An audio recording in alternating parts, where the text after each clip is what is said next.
नमस्कार दोस्तों, स्वागत है आज की इस वीडियो में। दोस्तों आज की इस वीडियो में कुछ कमेंट पर रिप्लाई करेंगे। मतलब आज का जो सेशन है वो खास तौर पर जो ईएमआई बाउंस है, लोन से संबंधित है। तो आइए जुड़ते हैं, इस वीडियो से जुड़िए और इस वीडियो का जो उद्देश्य है उसको सफल बनाते हैं। तो मेरे एक व्यूवर्स हैं जिनका एक कमेंट है जो कई बार मुझे कमेंट कर चुके हैं। तो जैसे कि आप लोग स्क्रीन पर भी देख रहे हैं, इन्होंने कई बार मुझे कमेंट कर चुके हैं। तो चूँकि इन्होंने का जो सवाल था उसको रिप्लाई करके टाइप करके बताया नहीं जा सकता, तो मैंने डिसाइड किया कि ना इनके लिए एक वीडियो बना दिया जाए।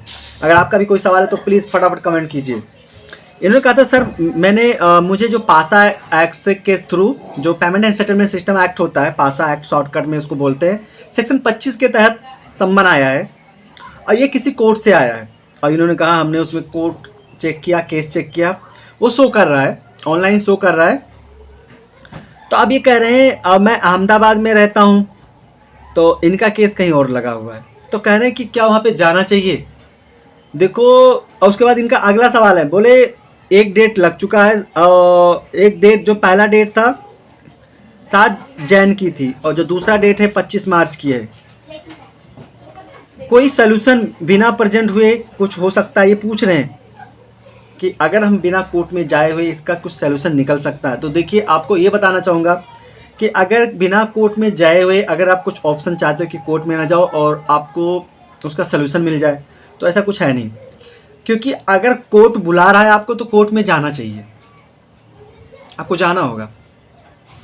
अगर कंपनी या बैंक आपको नोटिस भेजता है तो उसको इग्नोर कर दोगे तो चलेगा, लेकिन कोर्ट ने अगर आपको नोटिस भेजा है उसका भी मैं तो यही सजेशन देता हूँ, अगर नोटिस आता है तो नोटिस का रिप्लाई दीजिए। आप या तो सेटल कर लीजिए या तो रिप्लाई दीजिए। वैसे हाथ पर हाथ रखकर मत बैठिए, वो आपको भारी पड़ सकता है। तो देखिए, इसमें एड्रेस जो है जो इन्होंने बताया, तो इसमें जो सेक्शन 25 के अंतर्गत आता है, जब ईएमआई बाउंस होता है, payment and settlement system act, अब चाहे आपने लोन लिया हो या चाहे कोई चीज़ फाइनेंस करवाया हो, तो यहाँ पे दोनों पे लागू होता है।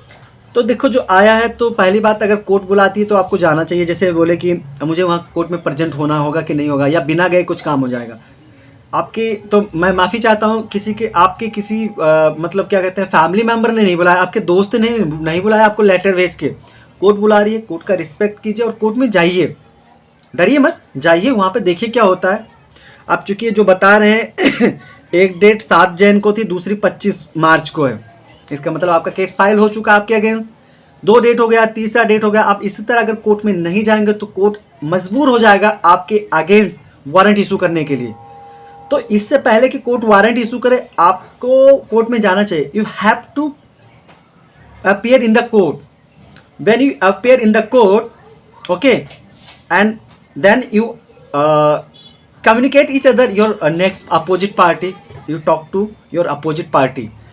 When you talk to your opposite party, definitely, and you try to settle this case, because Supreme Court of India 2010 में एक जजमेंट सुनाया था, बहुत ही फेमस जजमेंट है, दामोदर एस प्रभु बाबा सैयदलाल। ये जजमेंट 2010 का बहुत ही फेमस है, आप जाकर गूगल पर चेकआउट कर सकते हैं। इस जजमेंट में मानी सुप्रीम कोर्ट ने कहा था कि अगर कोई व्यक्ति, चाहे वो चेक बाउंस का मामला हो चाहे ईएमआई बाउंस का मामला हो, अगर वो पहले डेट को या दूसरे डेट को या लास्ट तीसरे डेट को अगर केस को सेटल करना चाहता, भाई वैसे तो 2 डेट ही बोला गया, बट तीसरा डेट भी, अगर आपके पास ऐसा कुछ सफिशिएंट कॉज है कि आप कोर्ट क्यों नहीं पहुंच पाए, ऐसा कुछ है, कहीं फंसे थे, कोई बीमार था, तो आपको शायद मौका मिल जाए।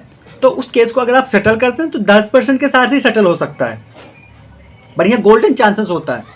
तो you have to try your settle your case.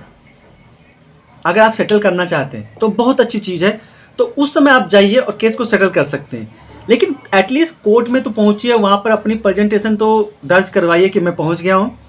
वकील कर लीजिए, अगर आप जानकार हैं तो ज़रूरत नहीं है, अगर लॉ के बारे में आपको पता है तो वकील करने की ज़रूरत नहीं। लेकिन हाँ, आप कोर्ट में जाइए और कोर्ट को इन्फॉर्म कीजिए अगर आप सेटल करना चाहते हैं। जैसे इन्होंने बताया कोई रास्ता तो यही है, कोर्ट में जाइए, पेश हुई, उसके बाद सामने वाली पार्टी से बात कीजिए कि मुझे केस सेटल करना है, ठीक है। या आप कोर्ट में जाकर बोल दीजिए जज साहब से कि हाँ मैं केस को सेटल करना चाहता हूँ। जज साहब क्या करेंगे, आपके केस को मेडिएशन सेंटर में भेज देंगे जहाँ समझौता होता है केसों का। वहाँ पे मेडिएटर रहेगा और सामने आपकी अपोजिट पार्टी रहेगी, आपका बैंक हो सकता है, आपकी फाइनेंस कंपनी हो सकती है, और दूसरे साइड में आप रहेंगे। आपस में बात कर लीजिए। इसमें वकील की भी ज़रूरत नहीं है और इसमें जज साहब भी नहीं रहेगा, मेडिएटर रहेगा, वो चुपचाप ऐसे हाथ बांध के सुना रहेगा आप लोगों का। वो कोशिश एक माहौल बनाएगा जिससे आप दोनों लोग आपस में बात कर सकें और केस को सेटल कर सकें। काफ़ी अच्छी चीज़ है। और मेरे काफ़ी ऐसे केसेस हैं जिनको वहीं पर सेटल किया गया है। अगर पार्टी कॉन्टेस्ट नहीं करना चाहती, केस को फाइट नहीं करना चाहती है, तो बहुत ही अच्छा ऑप्शन है। चलो भाई 10 रुपया हो रहा है, फॉर एग्जांपल 10 रुपया हो रहा है, 9 रुपये में सेटल कर लो। भाई पैसे नहीं है, गरीब हूँ, परेशान हूँ, 8 में सेटल कर लो। तो इस तरह से अगर आप दोनों, जैसे कि मैं बताया, दोनों लोग हाथ बढ़ाओगे तो आराम से सेटल हो जाएगा। तो केस सेटल करने का सबसे बेहतरीन तरीका है। लेकिन आपको you have to go court, you have to go in the court.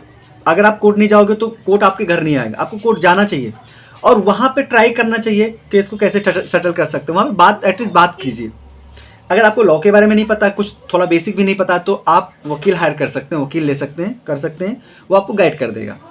लेकिन आपको कोर्ट में पेश होना चाहिए। जब आप कोर्ट में पेश होंगे तो वहाँ ना कुछ ना कुछ रास्ता निकल जाएगा। ठीक है, आप पार्टी से बात करके केस को सेटल कर सकते हैं।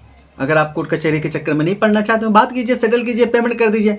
क्योंकि जो फाइनेंस कंपनी होती है वो खाली पेमेंट के लिए ही तो केस करती है। जब पेमेंट आप नहीं करते हैं, जब आप उनके कनेक्टिविटी जो एरिया होती है उससे बाहर चले जाते हैं, आप कनेक्ट में भी नहीं रहते हैं, टच में नहीं रहते हैं, तो फिर लास्टली वो मजबूर होकर केस करते हैं। तो इन सब से बचिए और आपका यही सोल्यूशन है। आप एटलीस्ट कोर्ट में जाइए, वहाँ अपना प्रेजेंटेशन दर्ज कराइए कि मैं प्रेजेंट जो हुए हैं, और उसके बाद में आपको कोर्ट टाइम देगा, वकील भी रखने के लिए टाइम देगा, सब कुछ करेगा। कोर्ट बोलेगा आप वकील अपना लेकर आए, तो सारी चीज़ें। अगर उसी समय बोल दो कि हम सेटल करना चाहेंगे तो कोर्ट आपको मेडिसिन सेंटर भेज देगा, केस सेटल कर लीजिए। ये सबसे बेहतरीन तरीका है। आशा करता हूँ आप समझ गए होंगे। आपका नाम है बियॉन्ड द यूनिवर्स, इनका जो नाम है, इनका कोई इसमें नाम नहीं दर्ज करा है, तो बियॉन्ड द यूनिवर्स इनका है, तो इन्होंने कमेंट किया था। थैंक यू फॉर कमेंट में। अगर आप लोगों का भी कोई सवाल है तो प्लीज़ कमेंट कर सकते हैं और पूछ सकते हैं। कोशिश करूँगा आप सभी लोगों को वीडियो का एक दिन काफ़ी लोगों का क्या नाम है, सवालों को इकट्ठा करके बना दूँ। आशा करता हूँ आप सभी लोगों के सवालों का जवाब मिल गया होगा। मिलता हूँ एक नई वीडियो में। बहुत बहुत धन्यवाद।